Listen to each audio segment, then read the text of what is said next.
Madam, कहीं ऐसा तो नहीं समाज सुधार की आपकी मुहिम लड़कियों के लिए अभिशाप बनती जा रही है? मैडम, आप ये जो दहेज लेने वालों को उठा रही हैं, ये कार्रवाई आखिर कब तक चलेगी? जी मैम, बोलिए कुछ। हमने सुना है कि आप अपना पर्सनल फ्रस्ट्रेशन के चलते ये कार्रवाई कर रही हैं, क्योंकि आपकी शादी भी मंडप में ही टूटी थी।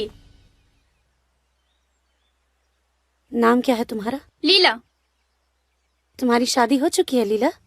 पापा ढूंढ रहे हैं। अच्छा, तो क्या तुमने अभी हाल फिलहाल में अपने पिताजी को ध्यान से देखा है? उनके जूतों को देखा है? उनके बॉडी लैंग्वेज को देखा है? नहीं। अगर देखी होती तो उस चेहरे के पीछे का रोता हुआ चेहरा, उनके जूतों की घिसी हुई एड़ियां और उनके झुके हुए कंधों को देखकर तुम्हें यह पता चल जाता कि इस देश में एक बेटी के बाप का दर्द क्या होता है। ऐसी कोई शादी नहीं है जिसमें बेटी के बाप का कुछ बिका ना हो। ऐसी कोई शादी नहीं है जिसमें किसी बेटी की माँ का कुछ गिरवी ना रखा गया हो। मैडम, लेकिन लेन देन विवाह का एक अंग है। ये एक ऐसा सड़ा हुआ अंग है जिसमें बीमारी लग चुकी है और इसे काट के शरीर से दूर फेंक देना ही भलाई है। अगर सिर्फ सरकारी आंकड़ों को ही देखा जाए तो हर 1 घंटे में एक लड़की की मौत दहेज की वजह से होती है, और ये तो सिर्फ सरकारी आंकड़े हैं। तो फिर आपके हिसाब से शादी के सिस्टम को खत्म कर देना चाहिए। शादी कोई सिस्टम नहीं है। शादी तो 2 परिवारों का मिलन है, और 2 लोग के मिलन में जिम्मेदारी किसी एक पर ही क्यों? अरे शादी तो बेटी की होती है, लेकिन लोगों को सिर्फ इतना ही ख्याल रहता है कि लड़की लेकर क्या आई है, 2 चक्का या 4 चक्का।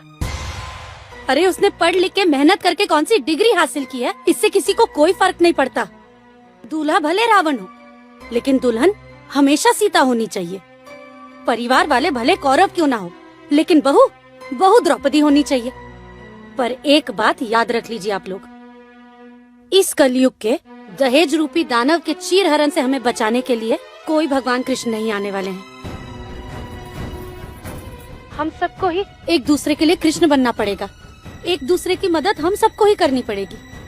हम सबको ही कोशिश करके एक दूसरे के लिए अच्छा ससुराल और अच्छा दूल्हा ढूंढना होगा। वो कैसे?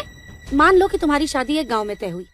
जिस गांव में तुम्हारी शादी तय हुई है, उस गांव की बहन, भाभी, माँ, हर कोई अगर ये जिम्मेदारी उठा ले कि तुम्हें उस दूल्हे की सारी सच्चाई बतानी है, तो क्या तुम्हें शादी में आसानी नहीं होगी?